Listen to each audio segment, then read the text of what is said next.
আমাদের আজকের নিবেদন শুধুমাত্র মনোরঞ্জনের জন্য, লেখক কিংবা ব্যক্তিবিশেষকে কোনো রকম আঘাত দেওয়ার জন্য নয়। এই পরিবেশনার মাধ্যমে লেখক কিংবা কোনো ব্যক্তি, জাতি বা ধর্ম আঘাতপ্রাপ্ত হলে তা সম্পূর্ণ অনিচ্ছাকৃত এবং টিম গল্পের জাদু তার জন্য ক্ষমা প্রার্থী। এবারে গল্পের জাদু কবিকে স্মরণে, বরণে, শ্রদ্ধা নিবেদনে ব্রতী। এর পেছনে কোনো প্রতিযোগিতামূলক বা বাণিজ্যিক উদ্দেশ্য নেই।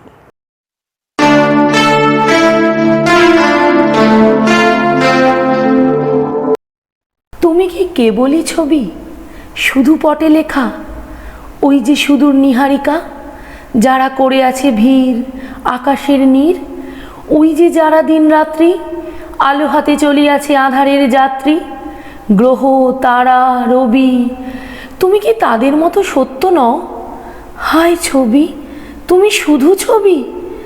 নয়ন সম্মুখে তুমি নাই, নয়নের মাঝখানে নিয়েছ যে ঠাই। আজি তাই শ্যামলে শ্যামল তুমি, নীলিমায় নীল। আমার নিখিল তোমাতে পেয়েছে তার অন্তরের মিল। নাহি জানি কেহ নাহি জানে, তব সুর বাজে মোর গানে। কবির অন্তরে তুমি কবি, নও ছবি, নও ছবি, নও শুধু ছবি। না না, কখনোই তিনি ছবি হতে পারেন না। তিনি ছিলেন, তিনি আছেন, তিনি থাকবেন মনে প্রাণে ভাবনায়, সমস্ত জীবন জুড়ে তিনি। কবিগুরু বলেছেন, মৃত্যুতেই জীবনের সর্বোচ্চ পরিপূর্ণতা। 1348 বঙ্গাব্দের 22শে শ্রাবণ, আজ থেকে 80 বছর আগে আজকের দিনে পরমার্থের সাথে তিনি লীন হয়েছিলেন। মহাকালের চেনা পথ ধরেই এই 22শে শ্রাবণ প্রতি বছর ফিরে ফিরে আসে। 22শে শ্রাবণ দিনটি রবি ভক্তদের কাছে তথা বাঙালির কাছে একটি শূন্য দিন, একটি কালো দিন।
সালের 25শে জুলাই শান্তিনিকেতনের আশ্রম বালক বালিকাদের ভোরের সঙ্গীতর্ঘ্য তিনি গ্রহণ করেছিলেন। সেখানে এই গানটি গাওয়া হয়েছিল, এদিন আজি কোন ঘরে গো খুলে দিল দ্বার।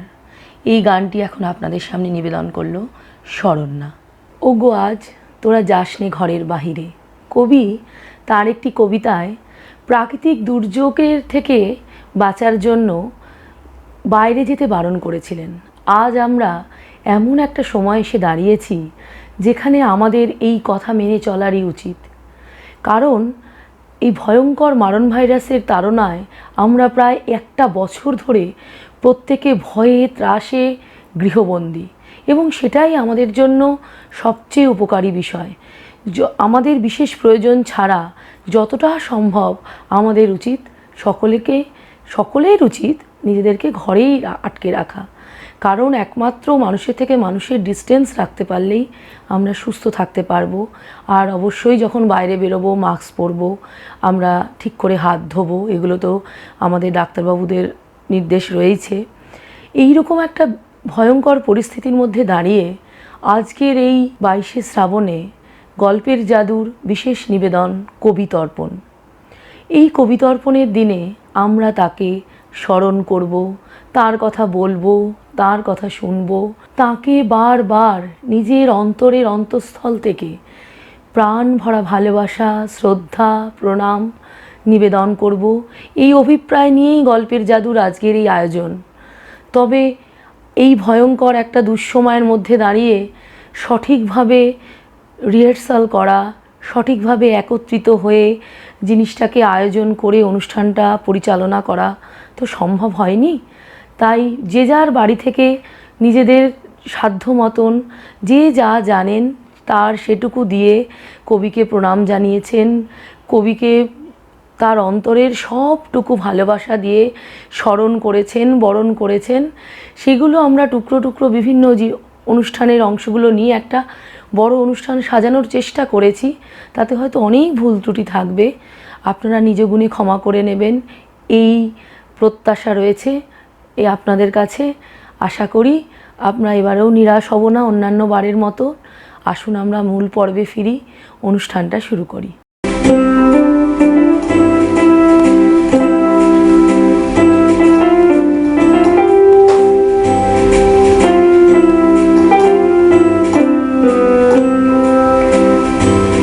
আরাত্রিক এখন বৈদিক মন্ত্রগানের সাথে আনন্দলোকে গানটি কোলাজ করে গাইবে। আসুন শুনে নিই।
বেষ্টিত মহা গগন মাঝে বিশ্ব জগৎ মণিভূষণ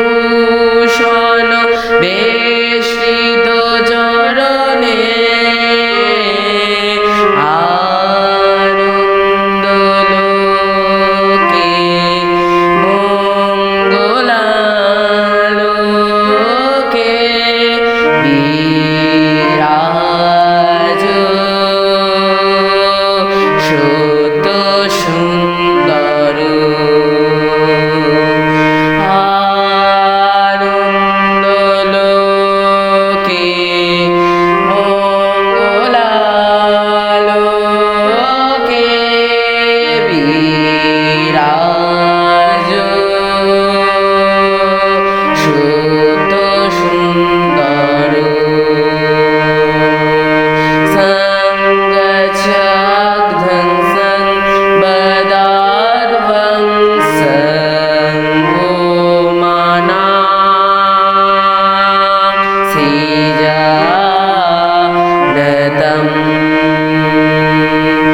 সংগচ্ছাগ্ধং সংবদাদ্ভং সংগোমানা সিজানতম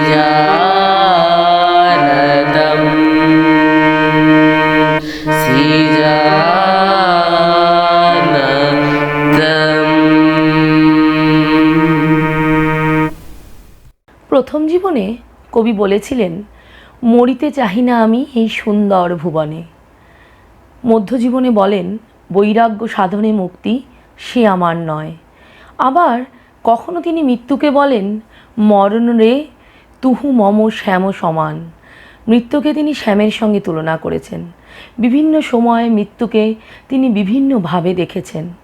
তিনি একথাও বলতেন, মৃত্যু যেদিন বলবে জাগো, প্রভাত হলো রাতি, নিবিয়ে যাব আমার ঘরের চন্দ্র সূর্য দুটি বাতি। আমরা দোহে ঘেঁষাঘেঁষি চিরকালের প্রতিবেশী, বন্ধুভাবে কণ্ঠে সে মোর জড়ায় দেবে বাহুপাশ।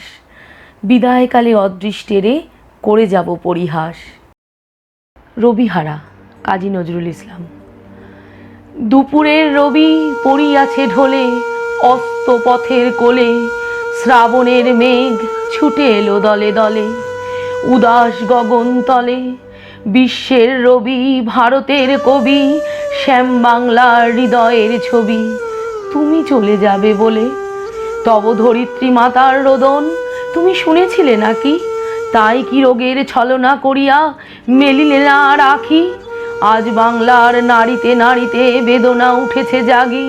কাঁদিছে সাগর নদী অরণ্য, হে কবি তোমার লাগি। তব রসায়িত রসনায় ছিল নিত্য যে বেদবতী, তোমার লেখনী ধরিয়াছিলেন যে মহা সরস্বতী। তোমার ধ্যানের আসনে ছিলেন যে শিব সুন্দর, তোমার হৃদয় কুঞ্জে খেলিত যে মদন মনোহর। যেই আনন্দময়ী তব সাথে নিত্য কহিত কথা, তাহাদের কেহ বুঝিল না এই বঞ্চিতদের ব্যথা। কেমন করিয়া দিয়া কেড়ে নিল তাদের কি পারদান? তুমি যে ছিলে বাংলার আশা, প্রদীপ অনির্বাণ। তোমার গরবে গরব করেছি, ধরারে ভেবেছি সরা। ভুলিয়া গিয়াছি ক্লৈবক দীনতা, উপবাস ক্ষুধা জরা। মাথার উপরে নিত্য জ্বলিতে তুমি সূর্যের মতো, তোমারই গরবে ভাবিতে পারিনি আমরা ভাগ্যহত। এত ভালোবাসিতে যে তুমি এ ভারতে ও বাংলায়, কোন অভিমানে তাদের আধারে ফেলে রেখে গেলে হায়। বলদর্পীর মাথার উপরে চরণ রাখিয়া আর রক্ষা করিবে কেই দুর্বলের সেই অহংকার? হেরো অরণ্য কুন্তল এলাইয়া বাংলা যে কাঁদে, কৃষ্ণা তিথির অঞ্চলে মুখ লুকায়েছে আজ চাঁদে। শ্রাবণ মেঘের আড়াল টানিয়া গগনে কাঁদিছে রবি, ঘরে ঘরে কাঁদে নরনারী, ফিরে এসো আমাদের কবি। ভারত ভাগ্য জ্বলিছে শ্মশানে, তব দেহ নয় হায়। আজ বাংলার লক্ষ্মী স্ত্রীর সিঁদুর মুছিয়া যায়, আজ প্রাচ্যের কাব্য ছন্দ সুরেশ সরস্বতী তোমার শ্মশান শিখায় দগ্ধ করিল চাঁদের জ্যোতি। এত আত্মীয় ছিলে তুমি বুঝি আগে বোঝে নাই কেহ, পথে পথে আজ লুটাইছে কোটি অশ্রুসিক্ত দেহ। যেই রসলোক হতে এসেছিলে খেলিতে পৃথিবীতে, সীতা গিহা তুমি মোদের সরিয়া কাঁদেবে নাকি নিভৃতে। তোমার বাণী নিশুরের অধিক প্রিয়তম ছিলে তুমি, বাংলার স্ত্রীর চেয়ে ভালোবেসেছিলে এই বঙ্গভূমি। আশ্বাস দাও হে পরম প্রিয় কবি, আমাদের প্রাণে ফিরিয়া আসিবে নবরূপ লয়ে আবার মোদের টানে। এত রস পেয়ে নিরস শীর্ণ ক্ষুধিত তরে, কেন কেঁদেছিলে কেন কাঁদাইলে আজীবন প্রেম ভরে। শুনেছি সূর্য নিভে গেলে হয় সৌরলোকের লয়, বাংলার রবি নিভে গেল আজ আর কাহারও নয়। বাঙালি ছাড়া কি হারালো বাঙালি কেহ বুঝিবে না আর, বাংলা ছাড়া এ পৃথিবীতে এত উঠিবে না হাহাকার। মোদের আশার রবি চলে গেলে নিরাশা ধারে ফেলে, বাংলার বুকে নিত্য তোমার শ্মশানের চিতা জেলে। ভূভারত জুড়ে হিংসা করেছে এই বাংলার তরে, আকাশের রবি কেমনে আসিল বাংলার কুঁড়ে ঘরে। এত বড় এত মহৎ বিশ্ববিজয়ী মহামানব, বাংলার দিনহীন আঙিনায় এত পরমোৎসব। স্বপ্নেও আর পাইব কি মোরা, তাই আজি অসহায় বাংলার নরনারী। কবিগুরু সান্ত্বনা নাহি পায়, আমরা তোমারে ভেবেছি শ্রী ভগবানের আশীর্বাদ। সে আশিস যে লয় নাহি করে মৃত্যুর অবসাদ। বিদায়ের বেলা চুম্বন লয়ে যাও তব শ্রীচরণে, যে লোকেই থাকো হতভাগ্যে জাতিরে রাখিও মনে।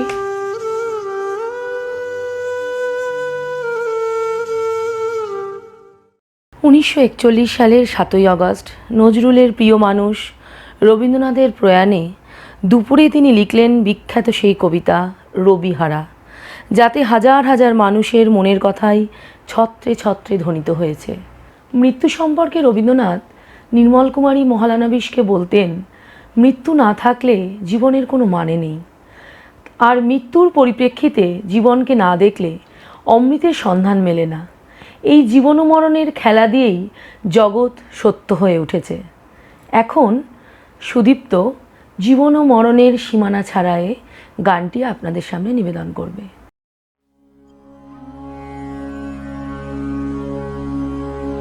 জীবন মরণে সীমানা ছাড়ায়, বন্ধু হে আমার রয়েছো দাঁড়ায়। জীবন মরণে সীমানা ছাড়ায়, এ মোর হৃদয়ের বিজন আকাশে তোমার মহাশয় আলোতে ঢাকাশে। গভীর কি আশায় নিবিড় পুলকে, তাহার পানে চাই দুবাহু বাড়ায়। জীবন মরণে সীমানা ছাড়ায়, নীরব নিশিতব চরণ নিছায়ে, আধারকে শোভা দিয়েছে বিছায়ে। আজিয়ে কোন গান নিখিল প্লাবিয়া, তোমার বিনা হতে আসিল নামিয়া। ভুবন মিলে যায় সুরের রণনে, গানের বেদনায় যাই যে হারায় জীবন মরণে, সীমানা ছাড়ায় বন্ধু হে আমার রয়েছ দাঁড়ায় জীবন মরণে, সীমানা ছাড়ায়।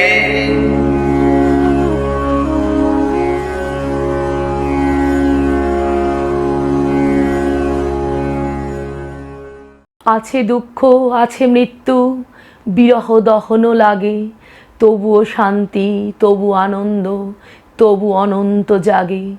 তবু প্রাণ নিত্য ধারা, হাসে সূর্য চন্দ্র তারা, বসন্ত নিকুঞ্জে আসে বিচিত্র রাগে। তরঙ্গ মিলায় যায়, তরঙ্গ ওঠে, কুসুম ঝরিয়া পড়ে, কুসুম ফোটে। নাহি ক্ষয়, নাহি শেষ, নাহি নাহি দৈনলেশ, সেই পূর্ণতার পায়ে মন স্থান মাগে। এখন নন্দিনী আপনাদের সামনে চরণ ধরিতে দিও গো আমারে এই সুন্দর গানটি নিবেদন করবে, কবিকে প্রণাম জানাবে।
বাইশে শ্রাবণ দিনটা একরাশ বিরহ স্মৃতি বহন করে আনে।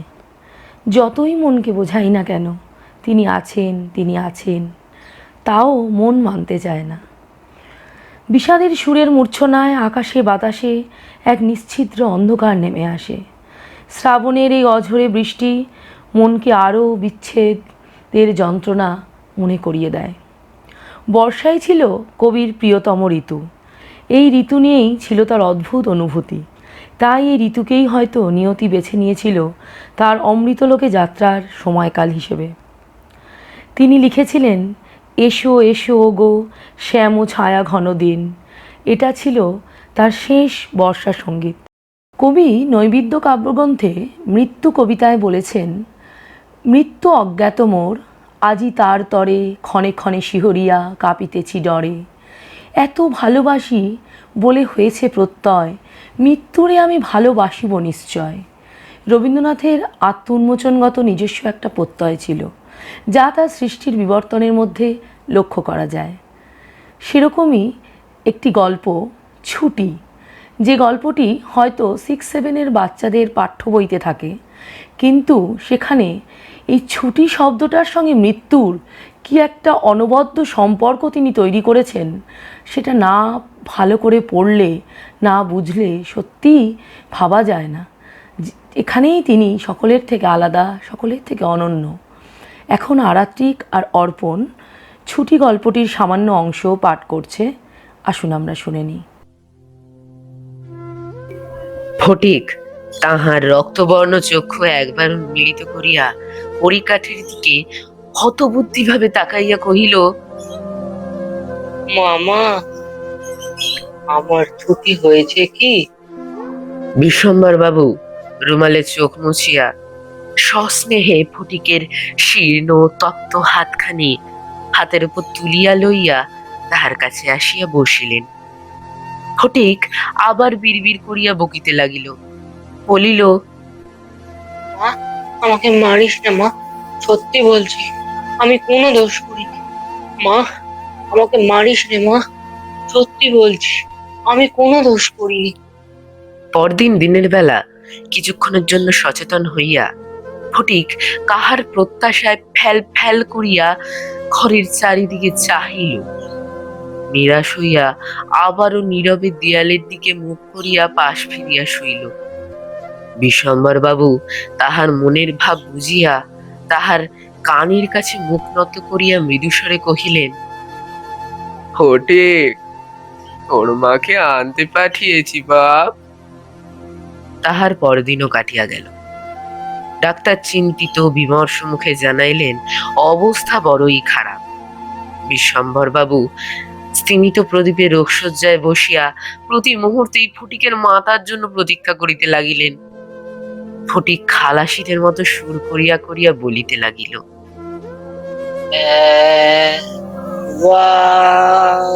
মেলে না গো, মেলে না,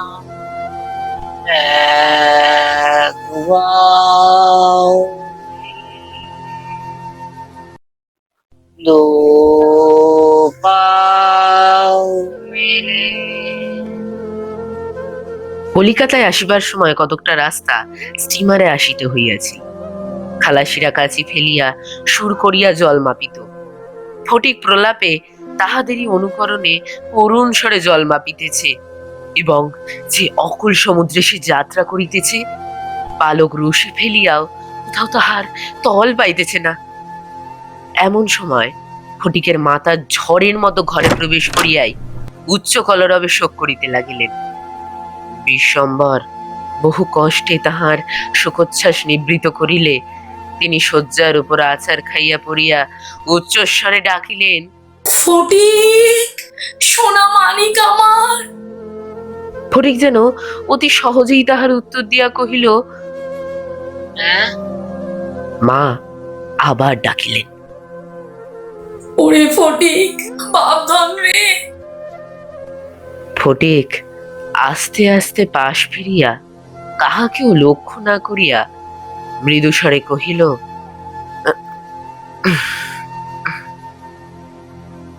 মা, এখন আমার ছুটি হয়েছে মা, এখন আমি বাড়ি যাচ্ছি।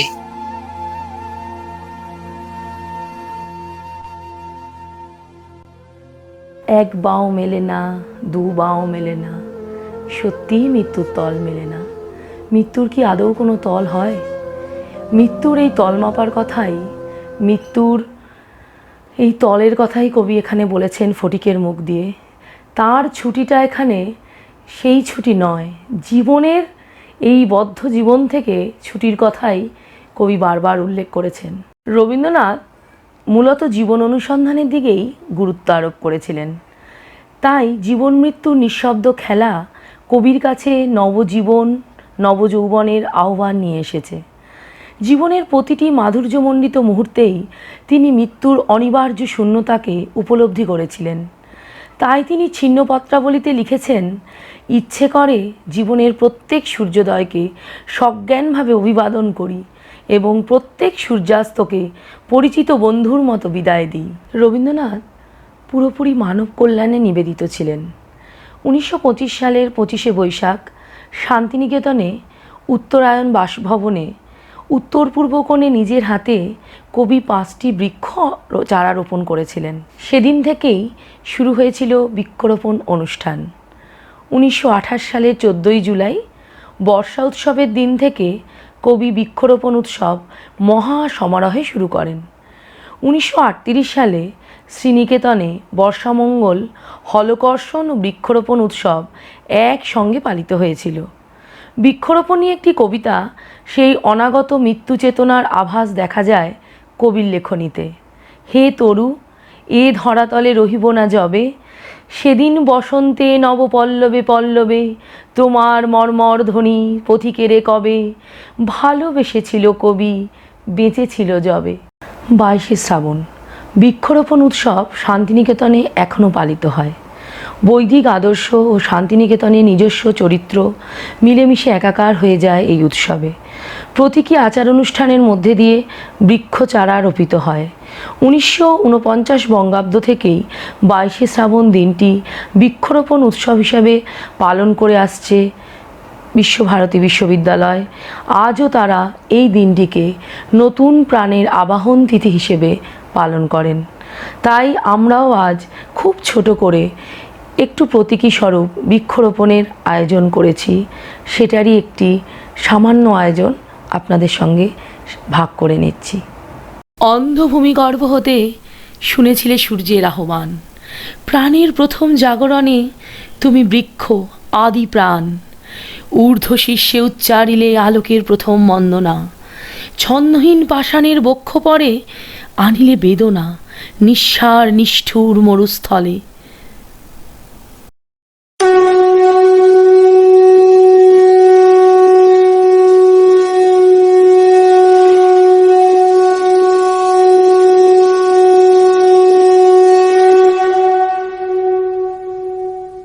এই ছেলের আসল বয়স সেই কোটি বৎসর আগেকার দিনে, যেদিন সমুদ্রের গর্ভ থেকে নতুন জাগা পঙ্কস্তরের মধ্যে পৃথিবীর ভাবী অরণ্য আপনার জন্মের প্রথম ক্রন্দন উঠিয়েছে।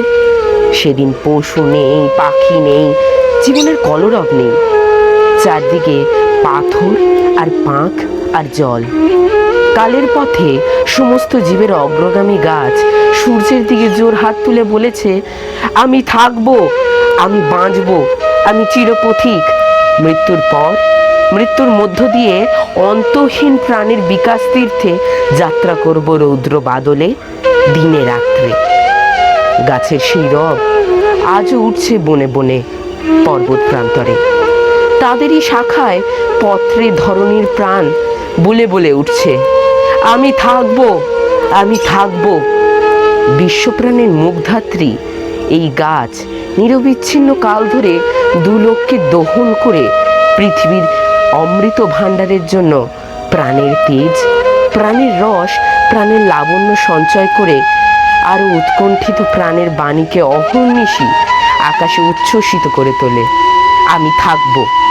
সেই বিশ্বপ্রাণের বাণী কেমন একই রকম করে আপনার রক্তের মধ্যে শুনতে পেয়েছিল ওই বলাই।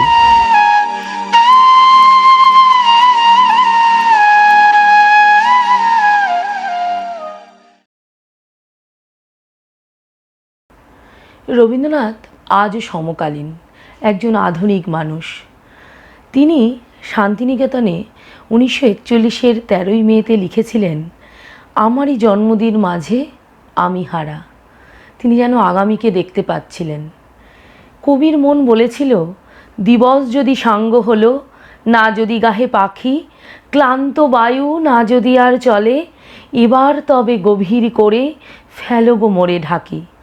কিশোর বয়সে বন্ধুপ্রতিম বৌঠান কাদম্বরী দেবীর অকাল মৃত্যু, একে একে প্রিয়জনদের মৃত্যুর নীরব সাক্ষী, মৃত্যু শোক, আরও পরে জীবনসাথী তার স্ত্রীর অকাল মৃত্যু রবীন্দ্রনাথের এক অনন্য অভিজ্ঞতা লাভে সহায়ক হয়েছিল।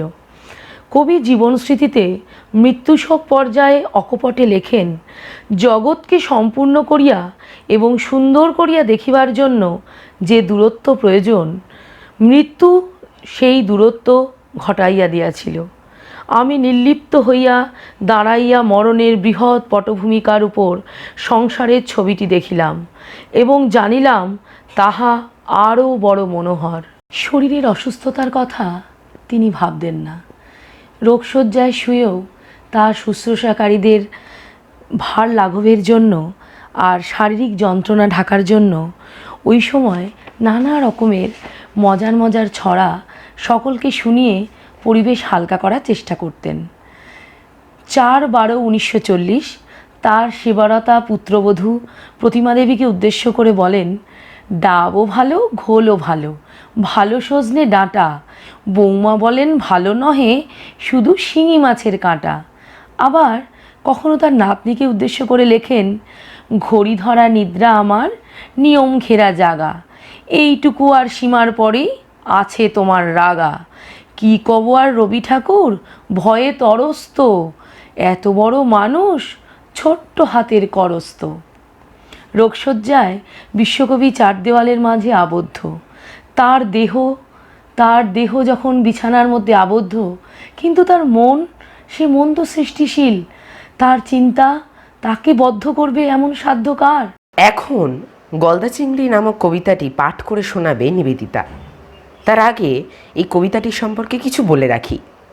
এটি অবচেতন মনের কাব্য রচনা। সচেতন বুদ্ধির পক্ষে বচনের অসংলগ্নতা ভারী দুঃসাধ্য। তিনি বলেছিলেন, ভাবী যুগে সাহিত্যের প্রতি লক্ষ্য করে হাত পাকাতে প্রবৃত্ত হলেন। কেউ কিছুই বুঝতে যদি না পারেন, তাহা হইলেই আশাজনক হইবে।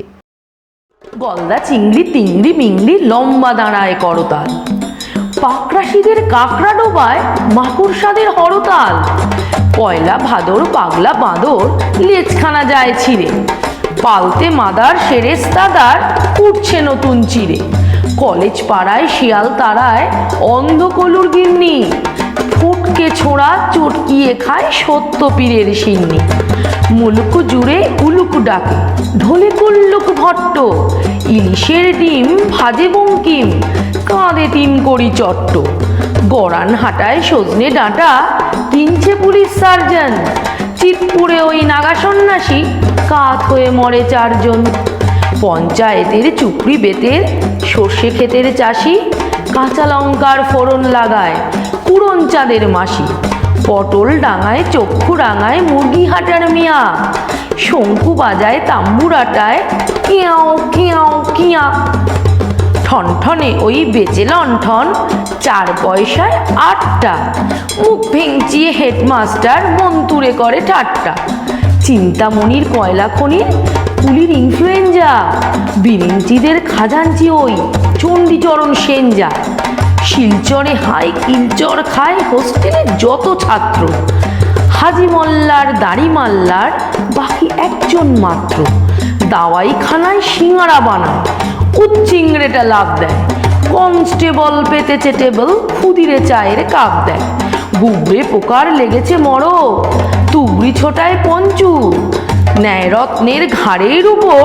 কাকাতুয়াহানে চঞ্চু, সিরাজগঞ্জের বিরাট মিটিং, তুলো বের করা বালিশ, বংশু ফকির ভাঙা চৌকির পায়াতে লাগায় পালিশ, রাবণের 10 মুন্ডে নেমেছে বকুনি ছাড়ায় মাত্রা, নেড়া নেড়ি দলে হরি হরি বলে শেষ হলো রামযাত্রা।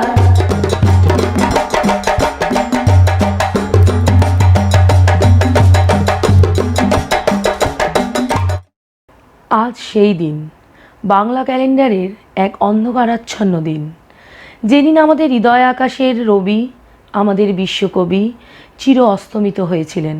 আমরা জানি তার অনেক নতুন নতুন প্রচেষ্টার কথা। সেরকম নাচকে শিক্ষার অঙ্গ হিসেবে দেখানো এটাও ছিল তার একটা অভিনব প্রচেষ্টা। আমরা জানি নাচ আর রবীন্দ্রনাথ জড়িয়ে রয়েছেন অঙ্গাঙ্গিকভাবে। রবি ঠাকুর শিক্ষার অন্যতম বাহনরূপে ললিত কলার প্রয়োজনীয়তা উপলব্ধি করেছিলেন। তৎকালীন সমাজে রবীন্দ্রনাথের হাত ধরেই শিক্ষার অঙ্গ হিসেবে নৃত্যকলার স্বীকৃতি পায়। আজকে নৃত্যকলার অনুশীলন ও প্রসারের মূল কারণ তিনি নিজেই। এখন মধুবন্তী একটি রবীন্দ্র নৃত্য পরিবেশন করবে, কবিকে প্রণাম জানাবে। শ্রাবণের ধারার মতো পড়ুক ঝরে, পড়ুক ঝরে তোমারি সুরটি আমার, মুখের পরে বুকের পরে। শ্রাবণের ধারার মতো পড়ুক ঝরে, পড়ুক ঝরে।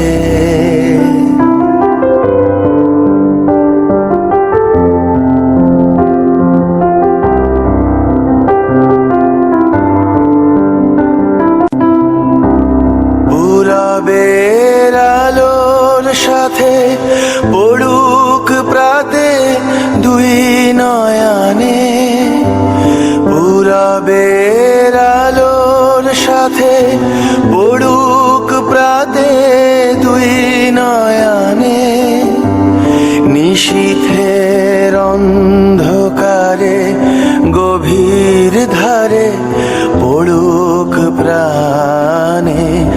নিশিদিন এই জীবনের সুখের পরে দুঃখের পরে, শ্রাবণের ধারার মতো পড়ুক ঝরে, পড়ুক ঝরে। সহজ পাঠে তার সাথে আমাদের প্রথম আলাপ, প্রথম চেনা। সেখানেই বোঝা যায় তার খাদ্য রসিকতার কথা। পাতায় পাতায় বিভিন্ন খাবারের নাম। তার খাদ্য তালিকায় বেশ কিছু দেশি বিদেশি পদই স্থান পেত। লন্ডনে তার খাদ্য তালিকায় ছিল green veg soup, cream of tomato, pre salted lamb with green veg, roast chicken, French fry, green salad, ice cream. এগুলো তিনি বিদেশে থাকাকালীন তার খাদ্য তালিকায় অবশ্যই রাখতেন। বাড়িতে কিন্তু থাকাকালীন তিনি তেল মশলা এ জাতীয় খাবার খেতেই বেশি পছন্দ করতেন। পাঁঠার মাংস ছিল তার বিশেষ পছন্দ। এছাড়া কাঁচা ইলিশের ঝোল, চিতল মাছ, চালতা দিয়ে মুগের ডাল, নারকেল চিংড়ি এবং নানা রকমের কাবাব খেতে খুব ভালোবাসতেন। খাবারের নাম নিয়েও তাঁর ছিল খুঁতখুঁতে ভাব। আসলে তিনি তো সৃষ্টিশীল মানুষ, তিনি সব জিনিসেরই নতুন নতুন নাম দিতে চাইতেন। একবার কবিপত্নীর হাতে বানানো একটি মিষ্টি খেয়ে বেশ ভালো লাগলো, কিন্তু যখন তার নাম শুনলেন যে বাঙাল ভাষায় তার নাম এলোঝেলো, তখন তিনি নাক সিটকলেন এবং তার নতুন নামকরণ করলেন পরিবদ্ধ। সৃষ্টিশীলতা তার জীবনের সকল ক্ষেত্রেই উজ্জ্বল। তাই তো তিনি মৃণালিনী দেবীর কাছে খেতে চাইতেন মানকচুর মুরকি, মানকচুর মালপোয়া। আসলে আমরা সবাই জানি কবিপত্নী রন্ধনপটীয়সী ছিলেন। কবি তাঁর হাতে মিষ্টি খেতে খুব ভালোবাসতেন। চিড়ের পুলি, দইয়ের মালপোয়া, পাকা আমের মিঠাই খুব পছন্দ করতেন তিনি। এমনকি ফুলকপির সন্দেশ খেতেও খুব ভালোবাসতেন। এই প্রসঙ্গে ছোটবেলার একটি কবিতা খুব মনে পড়ে যায়। আম সত্ত্ব দুধে ফেলি, তাহাতে কদলি দলি, সন্দেশ মাখিয়া দিই তাতে, হাপুস হুপুস শব্দ, চারিদিক নিস্তব্ধ, পিপিরা কাঁদিয়া যায় পাতে। সত্যি তিনি কি সুন্দর করে কোন খাবারের সাথে কোন খাবার মেশালে যে এত সুন্দর স্বাদ হতে পারে, স্বাদের ব্যাপারেও তিনি অনবদ্য, কথা মানতেই হবে। এছাড়াও আরও মনে পড়ে তার সৃষ্টি পেটে ও পিঠে, ইঁদুরের ভোজ গল্পের মিঠাইয়ের ঝুড়ি, পয়লা নম্বর গল্পের মাছের কচুরি, আমড়ার চাটনি, আরও কত কি। এই প্রসঙ্গে উল্লেখ করা ভালো, কবি নিজেও কিন্তু কচি কাঁচা আম, আচার এসব খেতে খুব পছন্দ করতেন। এমনকি তিনি কিন্তু পানেরও খুব ভক্ত ছিলেন। আজও ঠাকুরবাড়িতে তার নাচ জামাইয়ের দেওয়া, মানে কৃষ্ণ কৃপালিনীর দেওয়া একটি সুদৃশ্য পানদানি বা ডাবর সযত্নে রক্ষিত আছে। একটু খাওয়া দাওয়ার প্রসঙ্গে আলোচনা করছি। আপনাদের হয়তো মনে হতে পারে আজকের এমন এক বিরহ ঘন দিনে হঠাৎ খাওয়া দাওয়ার প্রসঙ্গ কেন।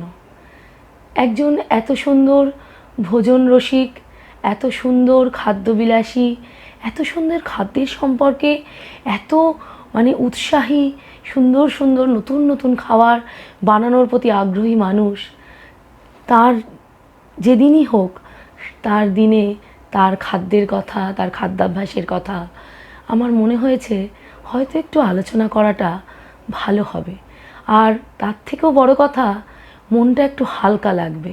কারণ খাওয়া দাওয়ার প্রসঙ্গ এলেই একটু ছোট্ট করে মজা, একটু কিছু মজার কথা, মজার গল্প ছড়া মনে পড়ে যায়, যেখানে আজকের শোকটা কিছুক্ষণের জন্য হলেও আমরা একটু হালকা হতে পারি।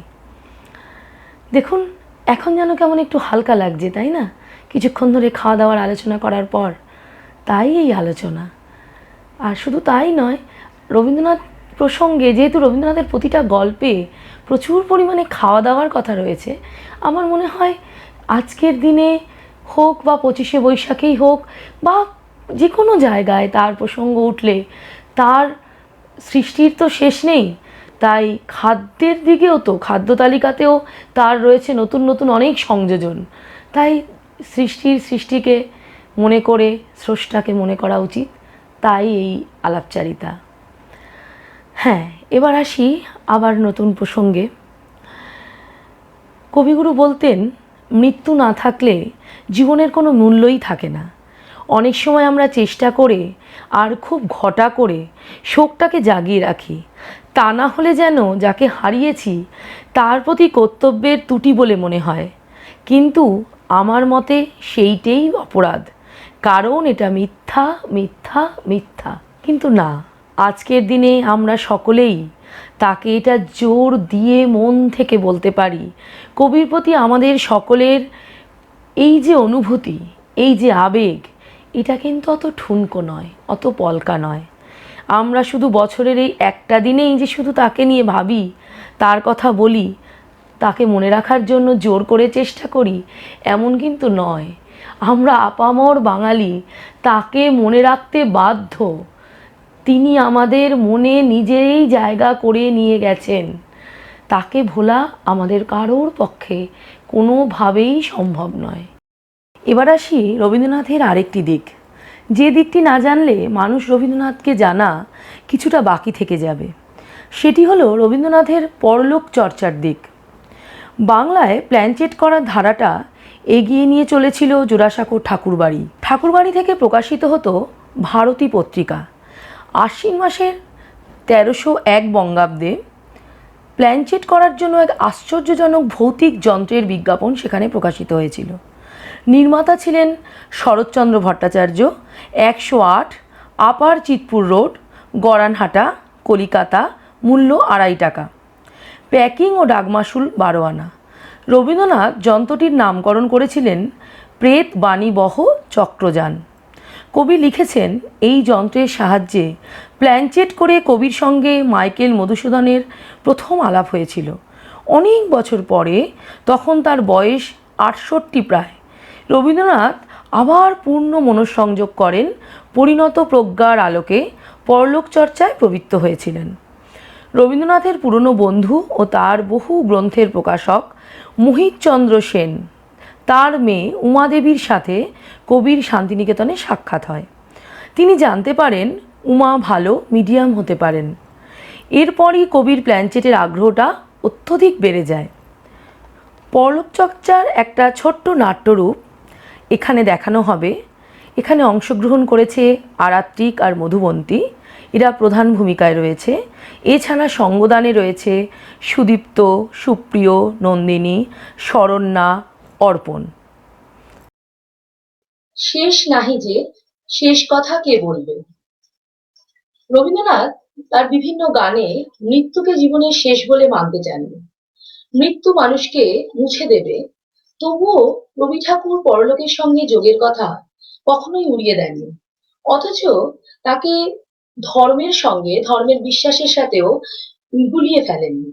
তিনি একবার উপনিষদ থেকে একটি তথ্য পেয়েছিলেন, যেখানে বলা হয়েছিল এক ধরনের অতি সংবেদনশীল মানুষ থাকেন যারা মৃত আত্মাদের আকর্ষণ করতে পারেন এবং তাদের সঙ্গে মরজগতের একটা সুন্দর যোগসূত্র স্থাপন করতে পারেন তারা, যাদেরকে আমরা আধুনিক ভাষায় বলি মিডিয়াম। একটু আগে আমরা যে প্ল্যানচেট নিয়ে কথা বলছিলাম, সেই প্ল্যানচেটের বিভিন্ন নাম, কখনো চক্র, কখনো অসেন্স। প্ল্যানচেট একটি ইংরেজি শব্দ। রবীন্দ্রনাথ বলতেন যে যাকে আমরা চোখে দেখতে পাই না তাকে যে আমরা সবসময় বিশ্বাস করব না এমনটা নয়। আমরা গাছের প্রাণ আছে এটা বিশ্বাস করি, ঈশ্বর আছেন এটা বিশ্বাস করি, তাহলে পরলোকের সঙ্গে যোগাযোগ করা যায় এটা কেন বিশ্বাস করব না?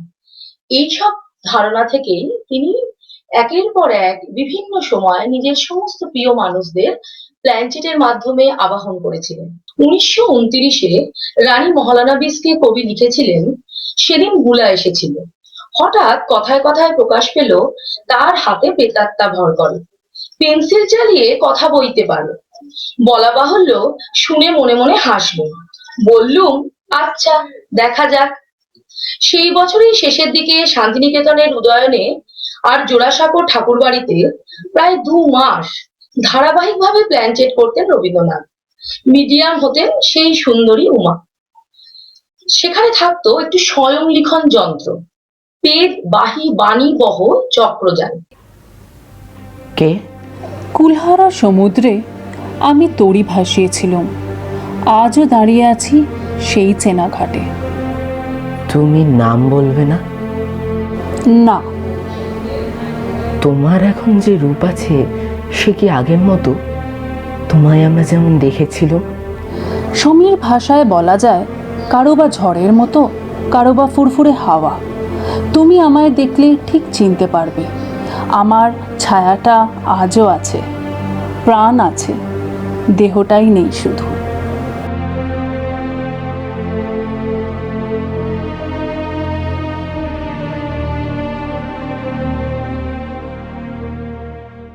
আমরা এতক্ষণ দেখলাম কবি ও কবি মানসীর কথোপকথন প্ল্যানচেটে। এরকমই একটা প্ল্যানচেটে সুকুমার রায় কবির কাছে এসেছিলেন। সেখানে শোনা যায় সুকুমারের সাথে রবীন্দ্রনাথের কথাবার্তার যা হয়েছিল, সেখানে নাকি রবি ঠাকুর জানতে চেয়েছিলেন কেমন আছো তুমি। সুকুমার বলেছিলেন অন্য কথা বলুন। রবীন্দ্রনাথ এরপরে জিজ্ঞেস করেন, পৃথিবীর সঙ্গে এখন তোমার যোগাযোগ আছে? সুকুমার উত্তর দেন, নিশ্চয়ই যোগাযোগ আছে। রবীন্দ্রনাথ বলেন, আর কিছু বলো। সুকুমার বলেন, আমার পৃথিবীর নেশা আজও কাটেনি। তাঁর এই পরলোক চর্চার আগ্রহকে মহাপৌরুষীয় ছেলে মানুষই বলতেন অনেকে। রবীন্দ্রনাথ বলতেন, নতুনকে জানার আগ্রহ কেন হবে না, জানতে দোষ কি? যদিও মাত্র 27 বছর বয়সে উমাদেবী মারা যাওয়ার পর এই চর্চা আর সম্ভবপর হয়নি। এই চর্চায় যিনি সমগ্র বিষয়টি লিপিবদ্ধ করতেন তিনি ছিলেন অমিয়চন্দ্র চক্রবর্তী, মোহনলাল গঙ্গোপাধ্যায়, এরকম বিশেষ কিছু ব্যক্তি, এবং আহ্বায়ক থাকতেন রবীন্দ্রনাথ স্বয়ং নিজেই। এখন আরাত্রিক কবির সেই বিখ্যাত গান তোমারও অসীমে গানটি গাওয়ার চেষ্টা করছে। আসলে কি, গানটা শুরুর আগে একটা কথা বলে দিতে চাই, এখন ভালো করে রিহার্সালের অভাব, গুরুগৃহে যাওয়ার প্রায় বন্ধ, গুরুর সান্নিধ্যে আসা যাচ্ছে না, সেই জন্য সঠিক রেওয়াজ, সঠিক শিক্ষা হয়তো হয়নি, কিছু ত্রুটি রয়েছে। কিন্তু আজকের দিনে এই গানটি ছাড়া যেন বড় বেমানান লাগে, তাই গানটি আরাত্রিক গাওয়ার চেষ্টা করছে। আসুন আমরা শুনে নিই। তোমার অসীমে প্রাণ মন লয়ে যত দূরে আমি ধাই, তোমার অসীমে প্রাণ মন লয়ে যত দূরে আমি ধাই। কোথাও দুঃখ, কোথাও মৃত্যু, কোথাও বিচ্ছেদ নাই, তোমার অসীমে প্রাণ মন লয়ে যত দূরে আমি ধাই। মৃত্যু সে ধরে মৃত্যুর রূপ, দুঃখ হয় হে দুঃখের কূপ, মৃত্যু সে ধরে মৃত্যুর রূপ, দুঃখ হয় হে দুঃখের কূপ। তোমা হতে যাবে হইয়ে বিমুখ, আপনার পানে চাই, তোমার অসীমে প্রাণ মন লয়ে যত দূরে আমি ধাই।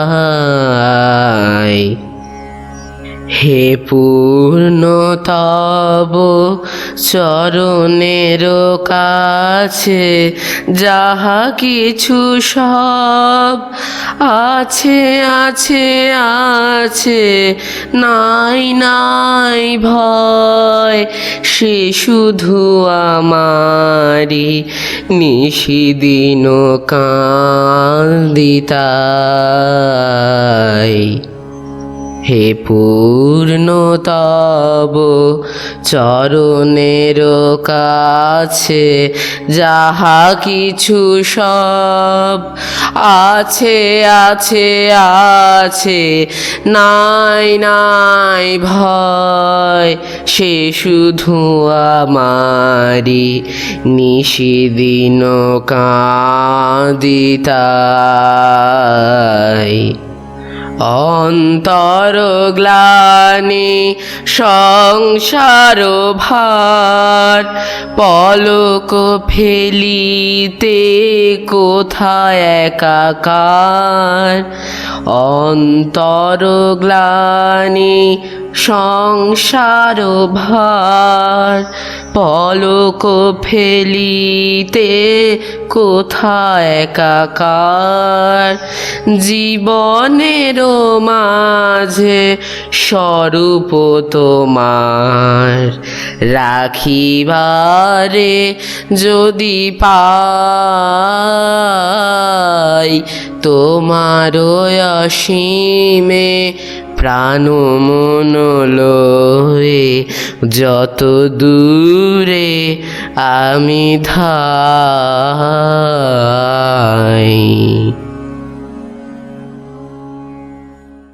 22শে শ্রাবণ, বর্ষা ঘন এক বিরহের দিন। 22শে শ্রাবণ মানেই এক বিরহের সুর, কিন্তু যার জন্য, যাকে হারানোর যন্ত্রণায় আমরা শোকাতুর, তিনি নিজে কখনো নিজের শোককে, দুঃখ যন্ত্রণাকে লোকচক্ষুর সামনে ধরা দেননি। ছোটবেলায় মাতৃশোক থেকে শুরু করে একে একে বন্ধু প্রতিম নতুন বৌঠান, স্ত্রী, নতুন দাদা, ছোট ছেলে, আরও প্রচুর প্রিয়জনদের, কাছের মানুষদের তিনি হারিয়েছেন। কিন্তু তিনি নিজের এই যন্ত্রণাকে সকলের আড়ালে গোপনে নিজের মধ্যে পালন করেছেন।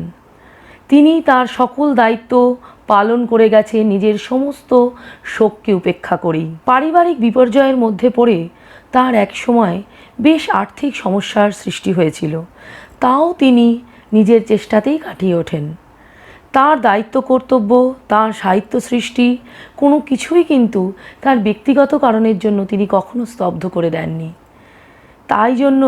তাই তার বিদায় কবিতায় তিনি কি সুন্দর করে বলেছেন, তোমরা নিশি যাপন করো, এখনো রাত রয়েছে ভাই, আমায় কিন্তু বিদায় দেহ, ঘুমোতে যাই, মাথার দিব্য উঠো না কেউ, আগ বাড়িয়ে দিতে আমায়, চলছে যেমন চলুক তেমন, হঠাৎ যেন গান না থামায়, আমার যন্ত্রে একটি তন্ত্রী একটু যেন বিকল বাজে, মনের মধ্যে শুনছি যেটা, হাতে সেটা আসছে না যে, একেবারে থামার আগে সময় রেখে যে থামতে চাই, আজকে কিছু শ্রান্ত আছি, ঘুমোতে যাই, আধার আলোয় সাদায় কালোয় দিনটা ভালোই গেছে কাটি, তাহার জন্যে কারোর সঙ্গে নাইকো কোনো ঝগড়াঝাটি, মাঝে মাঝে ভেবেছিলুম একটু আধটু এটা ওটা, বদল যদি পারত হতে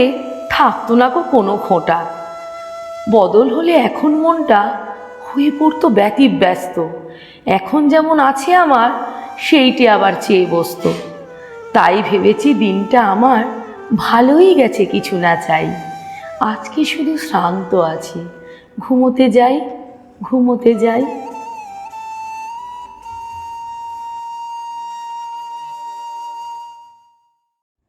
ভালোবেসে সখী নিভৃতে যতনে আমার নামটি লিখো তোমার মনের মন্দিরে, ভালোবেসে সখী নিভৃতে যতনে আমার নামটি লিখো তোমার মনের মন্দিরে, আমারও পরাণে যে গান বাজিছে তাহার তালটি শিখো তোমার চরণ মঞ্জিরে, ভালোবেসে সখী নিভৃতে যতনে আমার নামটি লিখো তোমার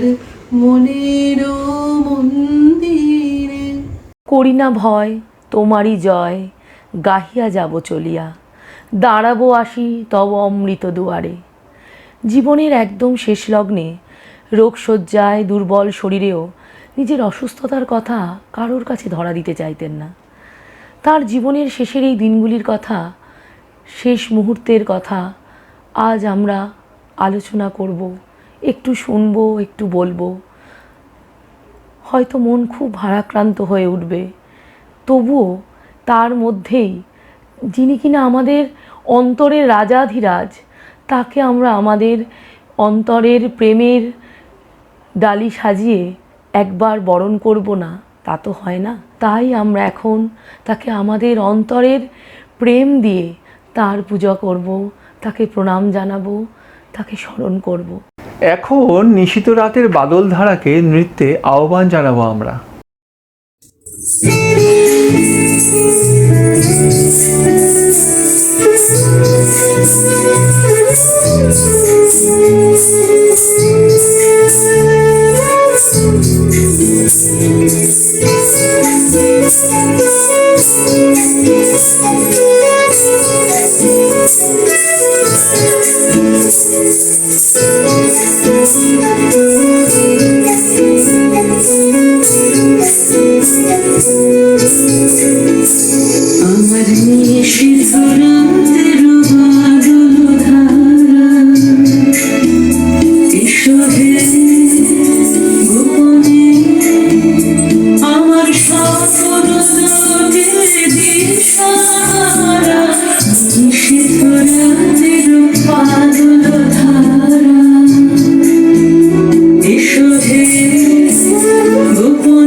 হ্যাঁ, তিনি আমাদের অন্ধকারের অন্তরধন।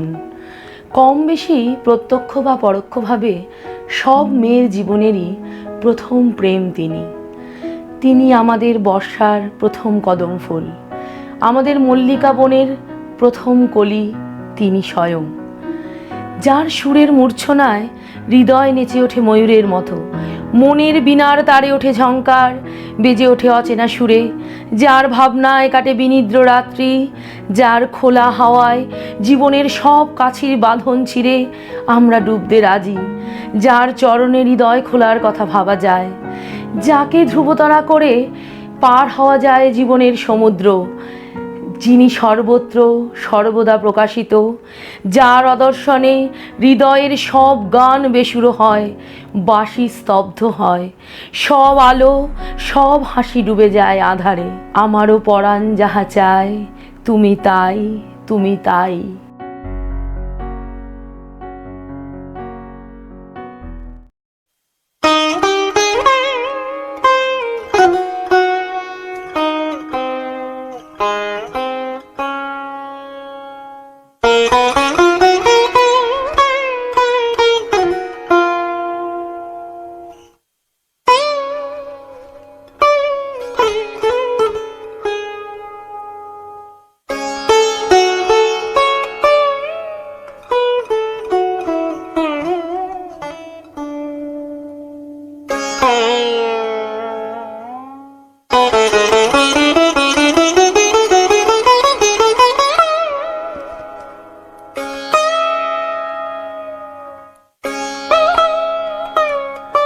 এমনও দিনে তারে বলা যায়, এমনও ঘন ঘোর বরিশায়, এমনও দিনে মন খোলা যায়, এমনও মেঘ স্বরে বাদল ঝড় ঝরে, তপনহীন ঘন তমসায়।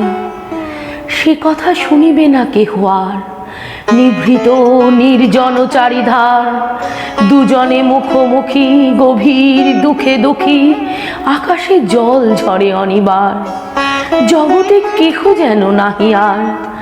সমাজ সংসার মিছে সব, মিছে জীবনের কলরব, কেবল আখি দিয়ে আখির সুধা পিয়ে, হৃদয় দিয়ে হৃদয় অনুভব। আধারে মিশে গেছে আর সব, বলিতে বাজিবে না নিজ কানে, চমক লাগিবে না নিজ প্রাণে। সে কথা আখি নীরে মিশিয়া যাবে ধীরে এ ভরা বাদলের মাঝখানে। সে কথা মিশে যাবে দুটি প্রাণে, তাহাতেই জগতে ক্ষতিকার। নামাতে পারি যদি মনোভার, শ্রাবণ বরিশনে একদা গৃহকোণে, দু কথা বলি যদি কাছে তার, তাহাতে আসে যাবে কি বা কার। আছে তো তারপরে 12 মাস, উঠিবে কত কথা কত হাস, আসিবে কত লোক কত না দুঃখ শোক, সে কথা কোনখানে পাবে নাশ। জগৎ চলে যাবে 12 মাস, ব্যাকুল বেগে আজি বহে বায়, বিজলি থেকে থেকে চমকায়। যে কথা এ জীবনে রহিয়া গেল মনে, সে কথা আজই যেন বলা যায়, এমনও ঘন ঘোর বরিশায়।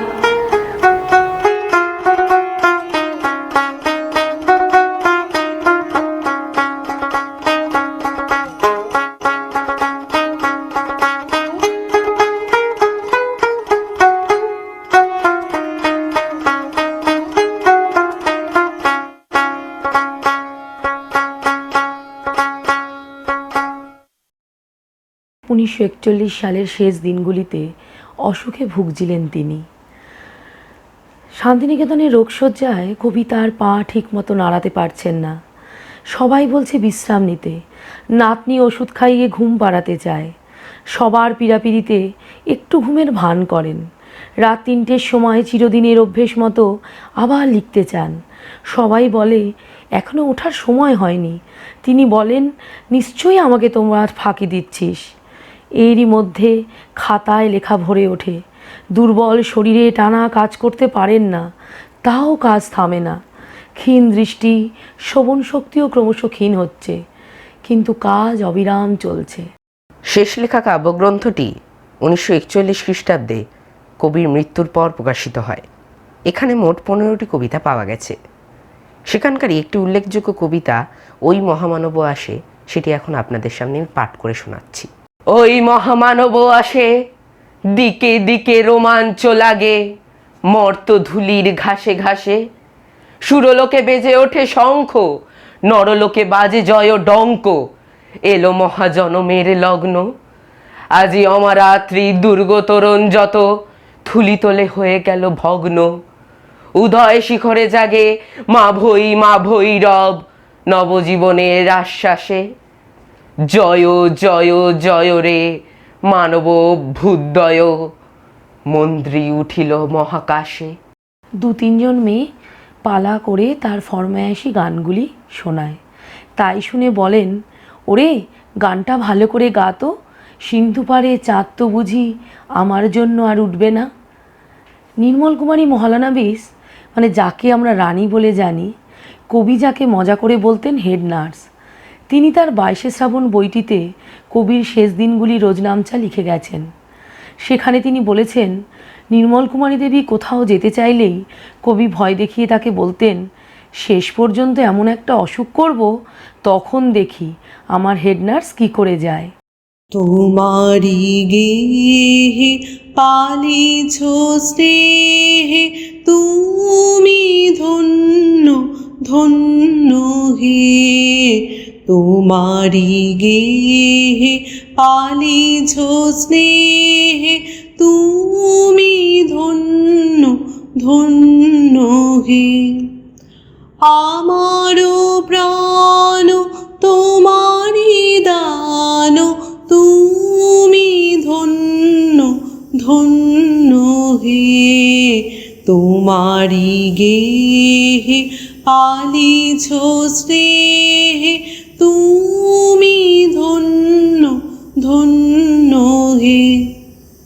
পিতার মুখে রেখেছ মোরে, জনম দিয়েছ জননী ক্রোড়ে, পিতার মুখে রেখেছ মোরে, জনম দিয়েছ জননী ক্রোড়ে, বেঁধেছ সখার প্রণয় ডোরে, তুমি ধন্য ধন্য হে, তোমারি গেহে পালিছ স্নেহে তুমি ধন্য ধন্য হে। শান্তিনিকেতন ছেড়ে যাওয়ার সময় ভুবনডাঙ্গার রাস্তার ধারে নতুন পাওয়ার হাউস হচ্ছে দেখে তিনি নাতনি নন্দিতাকে ঠাট্টা করে বলেছিলেন, পুরনো আলো চলল, আসবে বুঝি এবার তোদের নতুন আলো। উদয়নের সিঁড়ি থেকে নামার পর তার প্রিয় বাঙাল মানে ক্ষিতিমোহন সেনকে বলেন, 1 মাস পরে ফিরবো, দেখো ছড়ার বইটা যেন ছাপানো শেষ হয়ে থাকে। প্রভাত কুমার রবীন্দ্র জীবন কথাতে লিখেছেন, শান্তিনিকেতনের সঙ্গে 70 বছরের স্মৃতি জড়িত। কবি কি বুঝতে পেরেছিলেন এই তার শেষ যাত্রা? তবে কেন যাবার সময় চোখে রুমাল দিচ্ছেন দেখা গেল? ফিরিয়ে আনা হলো কলকাতাতে। কবিকে জানানো হয়েছিল অস্ত্রোপচার করে নিলেই আচ্ছন্ন ভাবটা কেটে যাবে, তিনি আবার লেখার কাজ করতে পারবেন। জোড়াসাঁকোর ঠাকুরবাড়িতেই কবির অপারেশন করা হবে বলে ছকছকে করে পরিষ্কার করা হলো। ডাক্তার সত্যেন্দ্রনাথ রায় গ্লুকোজ ইঞ্জেকশন দেওয়ার পর কাঁপুনি দিয়ে জ্বর এলো। পরের দিন ইঞ্জেকশনের এই প্রতিক্রিয়া কেটে যাওয়ার পর বেশ হাসি মুখে রানী মহালানাবিসকে বললেন, জানো আজও আর একটা কবিতা হয়েছে সকালে। কি পাগলামি বলো তো, প্রত্যেকবারই ভাবি এই বুঝি শেষ, কিন্তু তারপরই দেখি আবার একটা বেরোয়। এই লোকটাকে নিয়ে কি করা যাবে? প্রসঙ্গত উল্লেখ্য এই কবিতাটি ছিল প্রথম দিনের সূর্য। অপারেশনের দিনটি তার কাছে চেপে রাখা হয়েছিল, কিন্তু তিনি যার কিনা কবিতার সাথে জীবনযাপন, তিনি 1941-এর 30শে জুলাই রচনা করেন তার শেষ কবিতাটি। রানীচন্দকে দিয়ে লেখান, তোমার সৃষ্টির পথ রেখেছ আকীর্ণ করি, বিচিত্র ছলনা জালে হে ছলনাময়ী। তারপরে অপারেশনের কথা জানতে পেরে রানীকে বললেন সকালের কবিতাটি পড়ে শোনাতে। তিনি শুনে বললেন, ডাক্তাররা তো বলেছে অপারেশনের পর মাথাটা আরও পরিষ্কার হয়ে যাবে, ভালো, তারপরই না হয় ঘষে মেজে দেব কবিতাটা। কিন্তু অপারেশনের পর কবির অবস্থা ক্রমশ খারাপ হলো। অগাস্টের প্রথম দিন দুপুরবেলা থেকেই তার হিক্কা শুরু হয়। সকলেই বুঝতে পারছেন কি হতে চলেছে। তখনই গিরিডি থেকে খবর দিয়ে আনানো হয় তার বন্ধু, তার সুহৃদ, বিশিষ্ট চিকিৎসক নীলরতন সরকারকে। গবেষক শ্যামল চক্রবর্তী বলেছেন, ডক্টর সরকার এসে নাড়ি দেখলেন, পরম মমতায় কপালে হাত বুলিয়ে দিলেন। তারপর যখন ঘর থেকে হেঁটে বেরিয়ে গেলেন তখন তার 2 চোখ ভর্তি জল। কবির অবস্থার তখন দ্রুত অবনতি ঘটছে। অগাস্টের 3 তারিখে কিডনিও নিঃসার হয়ে এলো, প্রস্রাবের সমস্যা দেখা দিল। তাও অতি ক্লান্ত শরীরে শয্যার পাশে নির্মল কুমারীর উদ্বিগ্ন মুখ দেখে হাঁ করে চেঁচালেন, শ্রীমতী মহলানবিশ হেসে ফেললেন। কবি তৎক্ষণাৎ বলে ওঠেন, এই তো একটু হাসো। তা না, গম্ভীর মুখ করে এসে দাঁড়ালেন। এত গম্ভীর কেন? এরপর শুরু হয় তার ঘন ঘন হিক্কা।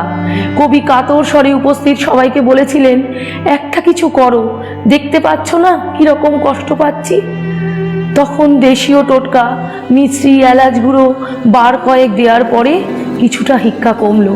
তখন তিনি বললেন, আহ বাঁচলুম, এই জন্যই তো হেড নার্স বলি। 5 ও 6 আগস্ট কবির স্বাস্থ্যের ক্রমশ অবনতি হচ্ছে, আরও অবনতি। সবাই বুঝতে পারছে কি ঘটতে চলেছে। আকাশবাণীতে সমানে তার শারীরিক অবনতির খবর সম্প্রচার করা হচ্ছে। ব্রিটিশ সরকার তার শারীরিক অবস্থার দিকে নজর রাখছে। দূর দূরান্তের মানুষ এসে ভিড় করছে। ভিড় জমতে শুরু করেছে এই জোড়াসাঁকো ঠাকুর বাড়ির সামনে। 6 আগস্ট রাখি পূর্ণিমার দিন। কবিকে শোয়ানো হলো পূর্ব দিকে মাথা করে। 22শে শ্রাবণ, 7ই আগস্ট সকাল 9টায় কবিকে অক্সিজেন দেওয়া হলো। শেষবারের মতো দেখে গেলেন চিকিৎসক বিধান রায়, ললিত বন্দ্যোপাধ্যায়। কবির কানের কাছে তখন চলছে অবিরাম মন্ত্রোচ্চারণ, তার জীবনের বীজ মন্ত্র, শান্তম শিবম অদ্বৈতম। কবির অক্সিজেন নল একটু পরে খুলে দেওয়া হলো। ধীরে ধীরে কমে আসছিল কবির শরীরের উষ্ণতা। 12টা 10 মিনিটে পুরোপুরি থেমে গেল হৃদস্পন্দন। ঠাকুর বাড়িতে তখন ভেঙে পড়েছে মানুষের ভিড়। পরিবারের সদস্য, বন্ধু, ঘনিষ্ঠজন, ভক্তবৃন্দ ভিড় করেছে মহর্ষি ভবনে, যার দোতলার একটি ঘরে শায়িত বিশ্বকবির নিথর শরীর। অস্তমিত কবি রবি, রবিহারা হলাম আমরা।